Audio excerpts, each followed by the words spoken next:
Welcome to Cracking Conflict, a 15-episode series on the Fearlessly Human podcast. I'm Kavita Khanna, a leadership and culture strategist, coming to you from Aotearoa, New Zealand. And I'm Dr. Vicki Dalton, a clinical and forensic psychologist tuning in from Indianapolis in the US of A. All right, everybody, welcome back. It's today's episode number 12. We are going to go in and do a little bit of a deeper dive today. So hang on to your hats. This one might be a little bit deeper. Today, we're going to be talking about cognitive distortions at work, and we'll unpack some of these in particular, the more common themed ones that occur. We'll help you recognize them, give you some practical ways to maybe rewire how you interact with these thought processes and change so that maybe you don't have to keep repeating them.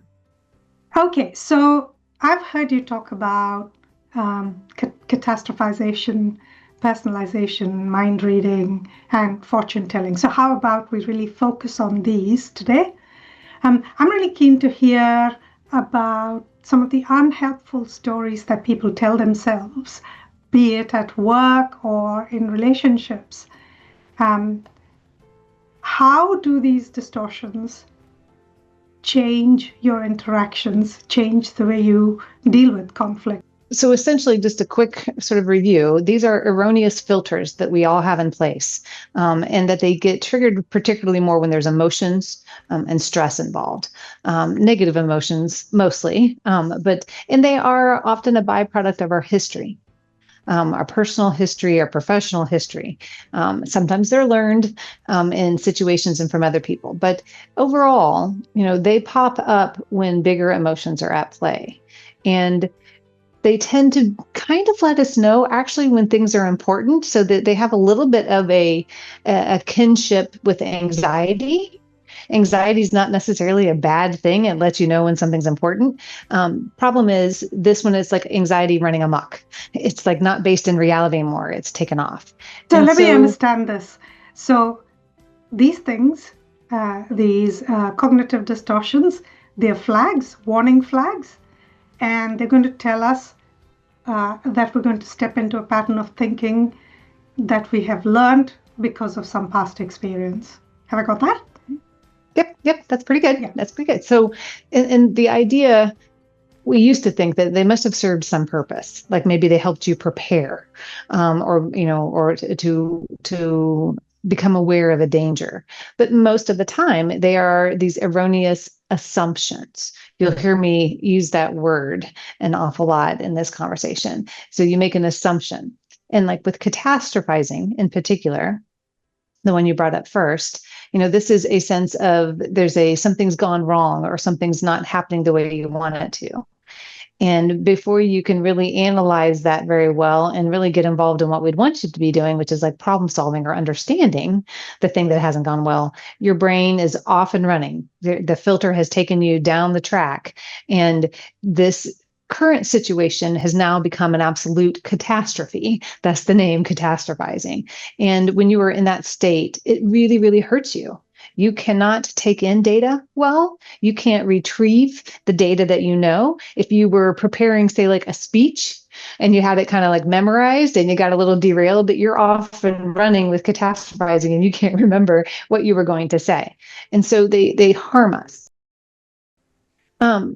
The thought that, something bad happened, I got this wrong in the meeting, I'm going to get fired. And in your head, you're living on unemployment, having to tell your spouse you got fired, you're going through, and your body is responding as if those imaginations, those assumptions is real. It doesn't know. So why is it always negative? Why wouldn't we, and this might not make sense, but why wouldn't we catastrophize towards a positive outcome? Is it because we're hardwired? But we could, but two things. One, we wouldn't call it catastrophizing. I don't know, maybe daydreaming. It would still take you out into your imagination instead of living in the moment. And it is actually something that we sort of practice and coach in, like, say, sports psychology. We do have them visualize, our professional athletes, the positive outcome visualize that positive outcome so that we can manifest it and make it happen. We tend to go where our thoughts lead us. So if we can get positive thoughts going, we can go down that road. But as a general rule, when it comes to the reason we call them distortions is because they have this filter in place that isn't accurate.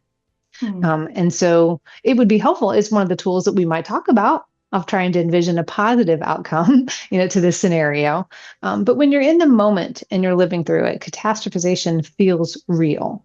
It's most helpful if you can recognize that you have this tendency, and to kind of become aware of it so you can catch it a little bit sooner. If you've heard me talk about these before, we can kind of break it down a little bit more, but you're not really going to be terribly successful pointing out somebody else's cognitive distortion to them, but it's super helpful if you can personally recognize that they're engaging likely in a distortion of some kind. Yeah, I have seen catastrophization definitely in the interpersonal reaction, but also I've seen it happen in a meeting where, let's say, we have a business meeting about the poor economic outlook or a drop in the sales figures or something like that. There is a cultural element as well where you can go very much from planning the next steps to making that sound like that's the end of the world. Whereas people in the meeting can be sitting and thinking, why is it that this is the case? And the strange thing that I've seen is that it's quite infectious. Yes. So it's not just even the leader, or if the leader can't put a lid on it, then very quickly, everyone's into that mode. And then you go down very short-term thinking. You do plans, but they are just addressing an imagined problem, and without that scale, without the reality check. There you go. Yeah. The contagious piece is sort of an interesting one. Because it also kind of goes another direction too, where there's somebody who has recognized that maybe somebody in this meeting is going to be the catastrophizer, that's what they do. And so they're waiting and preparing, expecting them to say it. And there are some ways to kind of derail it. Would you like to talk about that? I think that could be kind of helpful. Yeah. And so if it's happening in your own head, good news is you have the ability to control it once you learn that you're doing it. And so taking that mental step back and like, okay, am I living in the reality of right now, or am I imagining some bad future? Kind of asking yourself, what am I feeling right now? What am I thinking about right now? Bringing yourself back to the here and now, are some ways to kind of bring you back. If you're watching it happen with someone else, it's playing out. Let's say it's the leader, kind of spiraling, as we might call it, out of control into these catastrophizing moments, or being able to, even as a much more junior member in the team, finding your voice to be able to speak, acknowledge that, like, that sounds like that would be an incredibly stressful scenario, and then questioning if we're actually there yet. Like, is there anything we can do that might forestall that from happening? Yeah. Asking questions, being ask assertive instead of tell assertive is kind of the way to interrupt that flow. In particular, you're not like saying, but is that true? I don't think that's true. You can't call that out. It's that naive questioning also. I've seen that work. And particularly for people without power in the room, they can stand and ask a naive question. I don't quite understand that. So are we in that situation right now? And that suddenly helps to switch that thing. To ground people back to a little bit more to the here and now. And there's, so asking questions, sometimes those questions, the primary goal of the questioning is to get them to move to problem solving rather than further catastrophizing or some of the other cognitive distortions. And in order to get somebody there, you may have to acknowledge their feelings a little bit first. Like, that sounds like a really stressful scenario. So thank you, not thank you for bringing that up. But where do we go now? What do we do if that's the case? Or what are some data points? Get people specific questions in their mind. What are some data points that would have us believing this is going to be the outcome? What are some data points that might not be the outcome? Could there be anything else going on besides X, Y, and Z?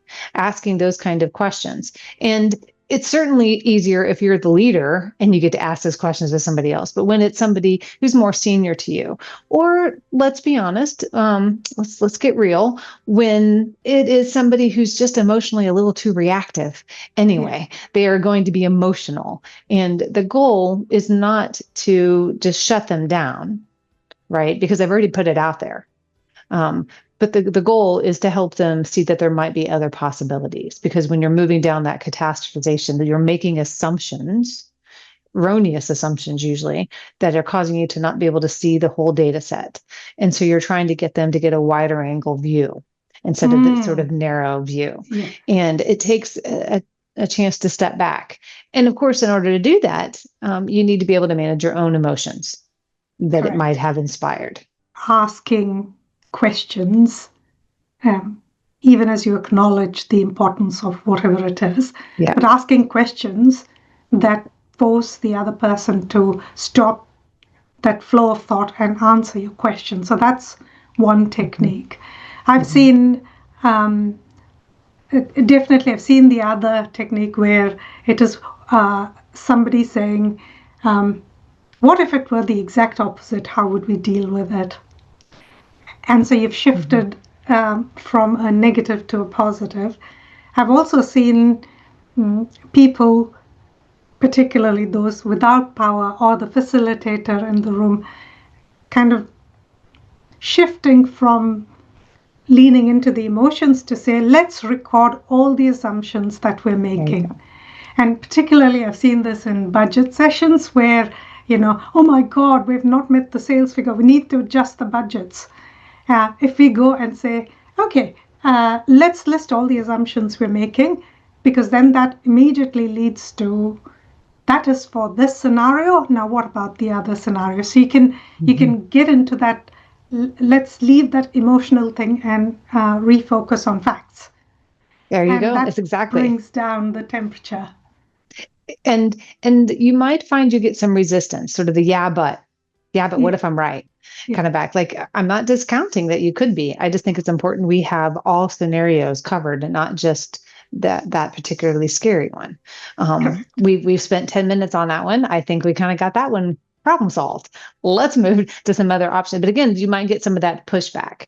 And for some of these individuals we're talking about, they typically, when we're talking about these cognitive distortions, they play out in a lot of places in their life.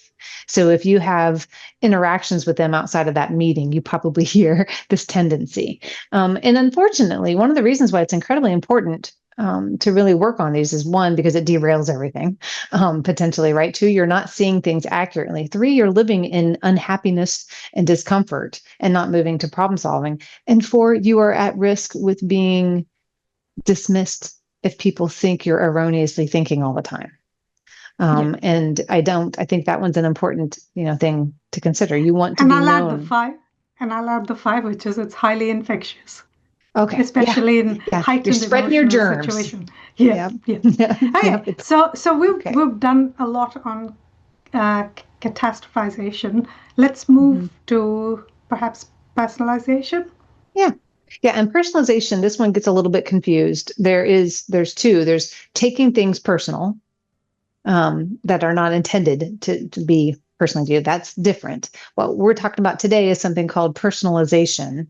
And that is when you take on like a sense that you make the assumption that the responsibility, the outcome is on your shoulders exclusively. And so that sense of that this is going to be all my fault. Vicky, I've seen this play in workplaces in quite dangerous ways. And I'm not exaggerating here. Firstly, it leads to a lone wolf behavior. By that, what I mean is, and it can occur at any levels, the leader might think it's all up to them, and they stop engaging the rest of the team in the problem solving. Someone who is particularly, say, junior or doesn't have enough experience gets given a task, they think it's up to them, and they fail to ask questions because they feel like asking questions is failure, and that can jeopardize the outcomes. I've also seen this play in particular in team kind of activities where each person thinks that it's their outcome. And then I think it's a mix of distortions, but because each of them thinks it's up to them, they're not really looking at other resources available. And so you end up with quite a siloed approach to Absolutely. problem solving.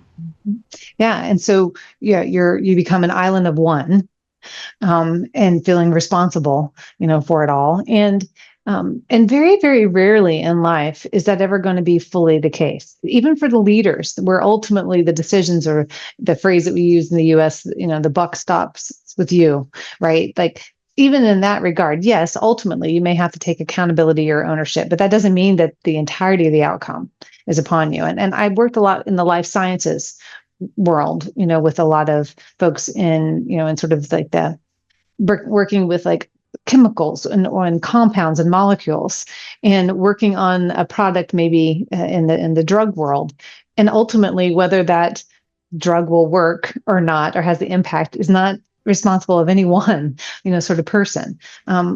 Deals, I see this a lot with my mergers and acquisition folks. They're the closer. If it doesn't, like, it's all on them. That kind of pressure really creates that filter that causes you to not see the bigger picture again. And you're at risk for making lots of assumptions, and having unrealistic expectations. You can't know everything. You don't need to know everything. There are people that can help you. Even when you are the subject matter expert, on the topic, that doesn't have to mean that you're an island of one. You're in that silo alone. It puts undue pressure on it. That causes you then to miss things, to have more stress, and to feel that level of responsibility, that actually pulls you out of collective, collaborative problem solving. So what do you do? What do you do? Firstly, how do you recognize that that's the pattern that's happening? And then what steps do you take? So personalization is one that I feel like kind of goes under the radar a little bit more. People aren't always aware. They really think it's true. No, this really is on me. And I'll often have to spend some time, so they're not even aware. Even when I tell them, I think you're engaging in a cognitive distortion right now, they just try to convince me that I'm wrong. And I think, sorry, I'll interrupt there. I think the other thing that happens is in organizations, because you have this term accountability, which again doubles down on that concept. It's the buck stops here. It's up to you. That just reinforces that sense of personalization. It's up personalization. To me. Yeah. Yep, that's all on you. And so, and you're right, you might even actually have some management that might ultimately say some of these pieces, but even within that, so recognizing, what are the clear boundaries and purview of what your responsibilities are. The recognizing that, your position may unintentionally sort of create the risk for this one. But most of the time, we tend to follow, our personalities tend to follow our job path, and vice versa. We tend to choose things. So I have found that a lot of folks who are really good collaborators, are really good team players, but are still very much prone to personalization. They want to work on a team, but they feel this unrealistic sense of responsibility. So recognizing that you have that, and you may have to kind of listen for it and kind of check in, maybe with some of your peers. It may not be something that's super obvious, to you, or you may hear it in somebody else and kind of recognize that you might be doing some of the same things. I feel like most of the correction for this one is recognizing that you have it. The realization that I have an unrealistic expectation of responsibility on this. Do you think it stems from not understanding your limitations? Because I found personally in my life, just the fact that when I feel like I know everything, that's a signal for me that I'm stepping into personalization. But also, I know my limitations. So when I have a team around me, I'm quite open about these are my limitations. I'm terrible with time management. You can't ask me to schedule my way out of a path that's got here's the way to get out, because I'm not wired that way. So understanding my shortcomings, and perhaps because I'm in a low ego state, it doesn't matter so much to me to share it. But for someone who's also got high sense of responsibility and high ego, I think it becomes very difficult for them to then step away and say, this is all not up to me. So perhaps that sense of ego has something to do with it. Yeah, I think you hit on an interesting kind of sort of point with it. In our world, we often refer to it, you need to be consciously incompetent. You need to know where your flaws are, what your strengths are, as much as you know what your weaknesses. And I think it's a good thing. When I first use these words of incompetency, people they kind of cringe. Like, you're telling me I'm incompetent? Of course you are. Somewhere at something, you can't be competent at everything, and that's fine. But that personalization, you feel like you need to be.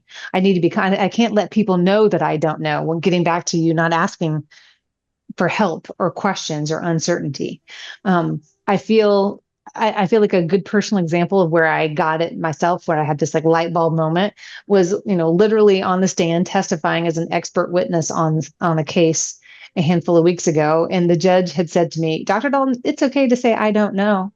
And I'm like, it is, isn't it? Thank you, Your Honor. Got it.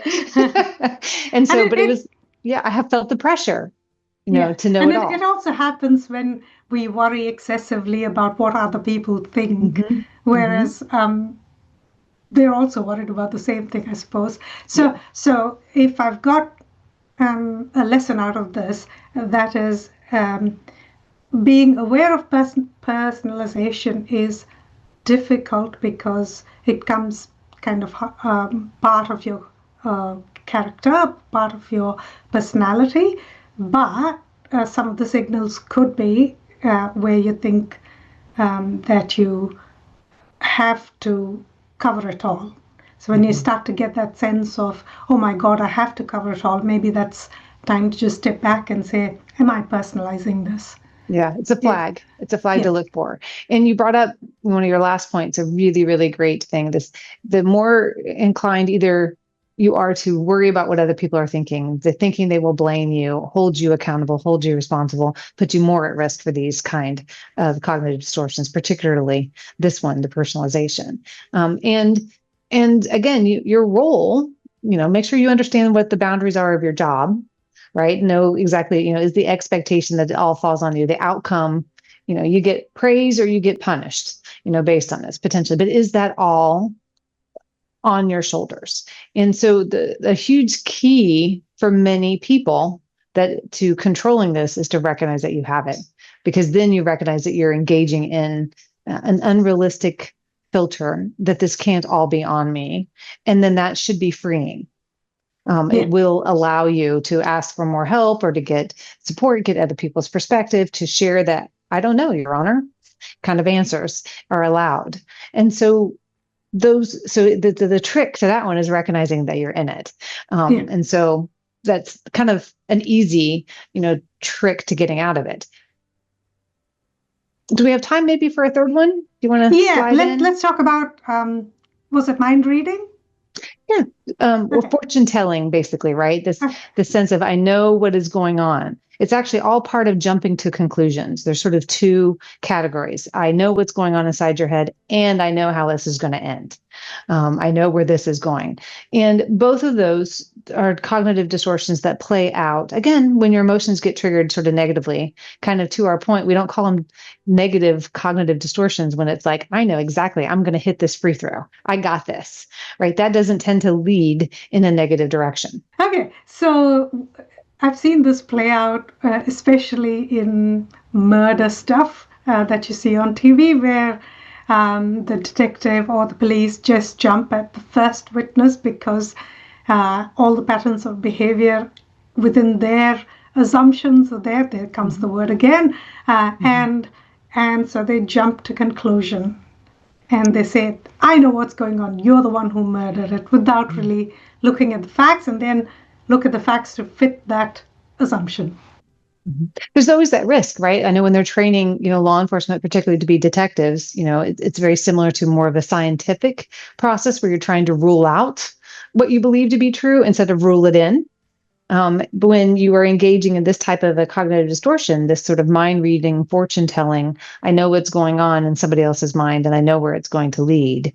That really, talk about narrowing your window of data collection and what you can see and assess. And so I do know that when they train detectives, they talk very much about, like, we gotta follow all the leads, not just the most likely.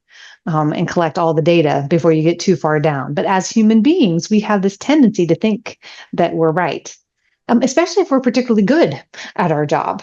And Yes. and some of these, like, say, for example, in my field, part of my job is sort of reading facial expressions, body language. It doesn't mean that I know exactly what's going on inside their head, but it gives me some additional data points. And when I get to know the person pretty well, I can make pretty good assumptions and guesses, and I'm often right about what's going on from an emotional standpoint. I'm not always right about what's going on inside their head, right? That's actually some really interesting research about couples, that when they know each other pretty well, they are going to be right when they guess or make an assumption about their partner's emotional state. Like 90 some percent of the time, they're going to be right. But they are wrong at least half the time what is actually going on inside that person's head. We use our emotions to interpret our experiences, our feelings, our thoughts to interpret what somebody else's behaviors mean if we don't have good communication. And so with these kind of fortune telling, jumping to conclusions type of things, it's really important that we stay curious. That's the mantra, that we want to kind of hold on to, recognizing that we have a tendency to jump to these conclusions. I feel like I know what's going on inside that person's head, but asking yourself the question, stay curious. Do I really know? How do I get them to tell me what they are actually thinking? And so that kind of helps us sort of navigate better. And otherwise, we end up going down that path of having a very narrow set of problem solving. And it's actually about an assumption.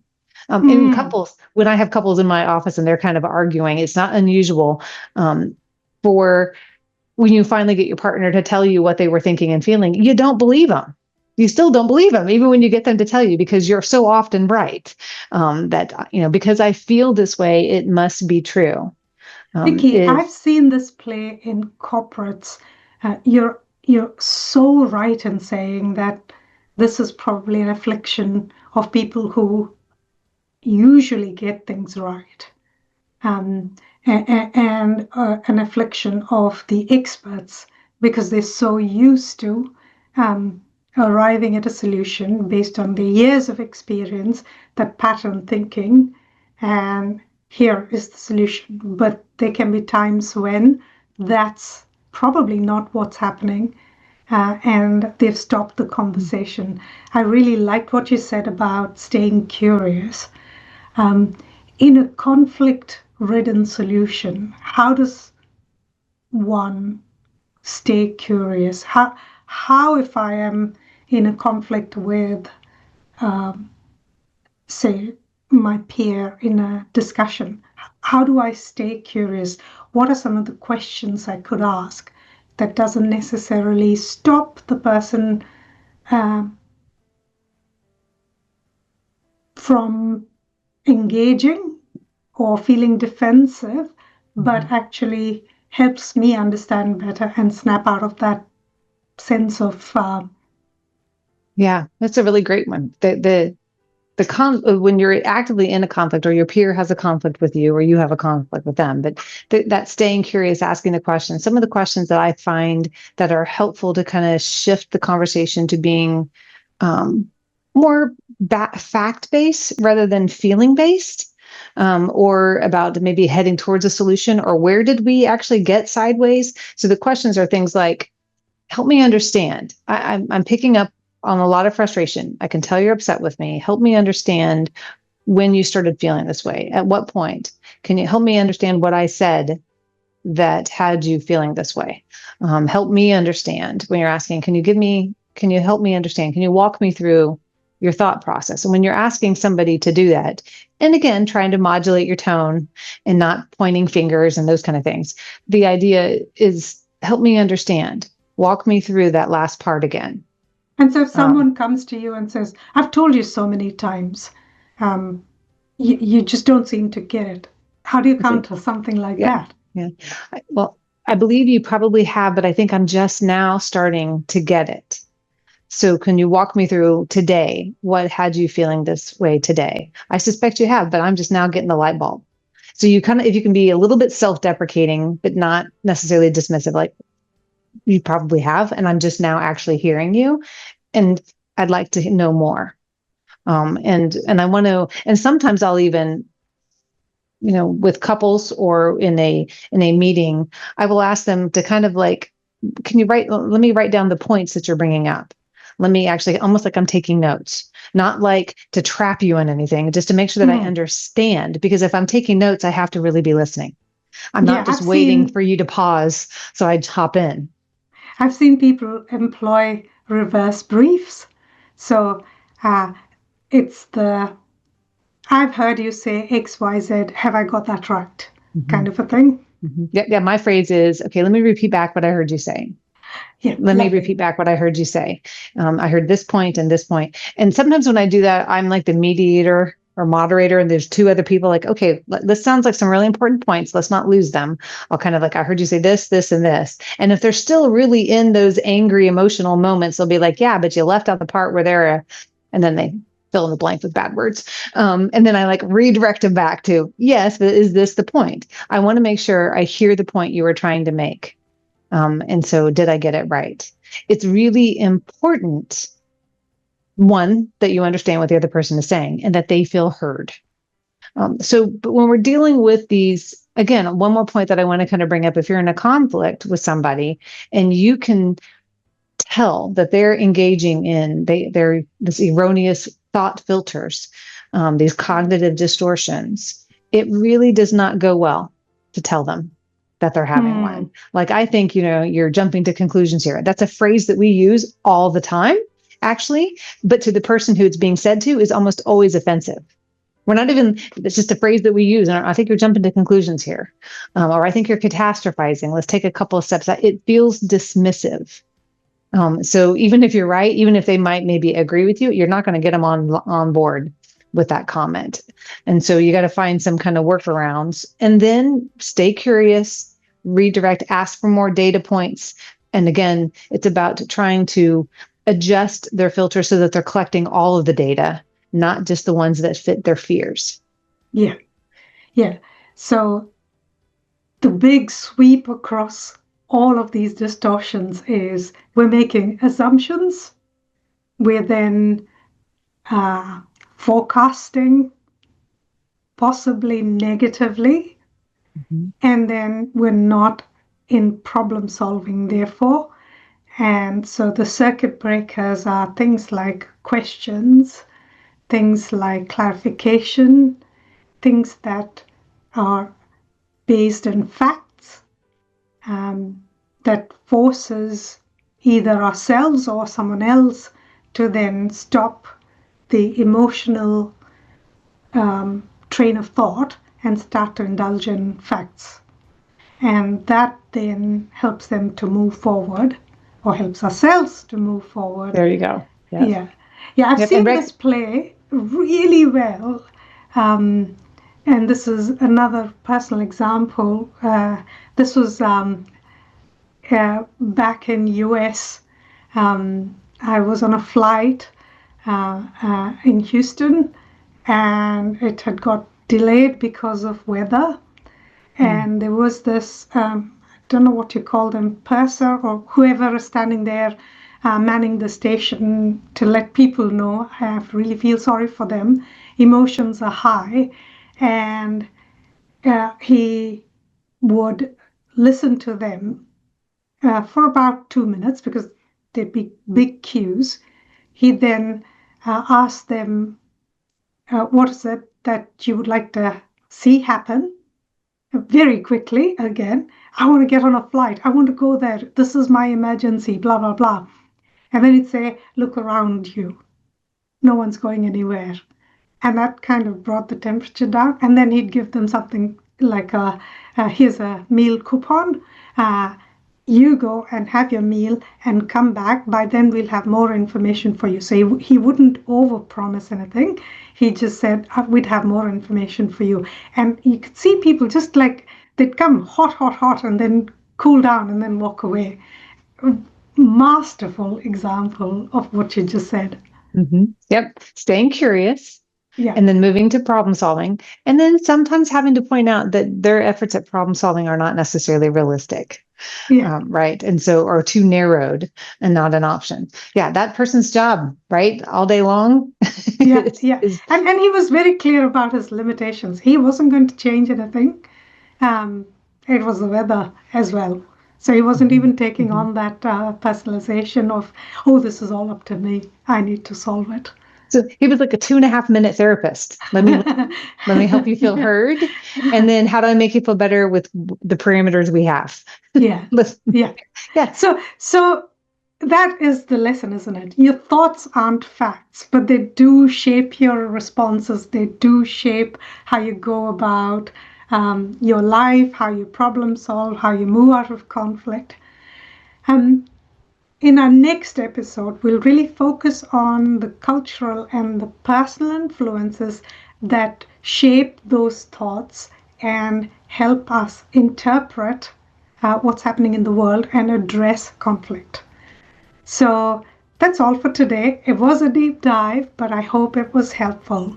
Thanks, Vicky, and thank you everyone for tuning in.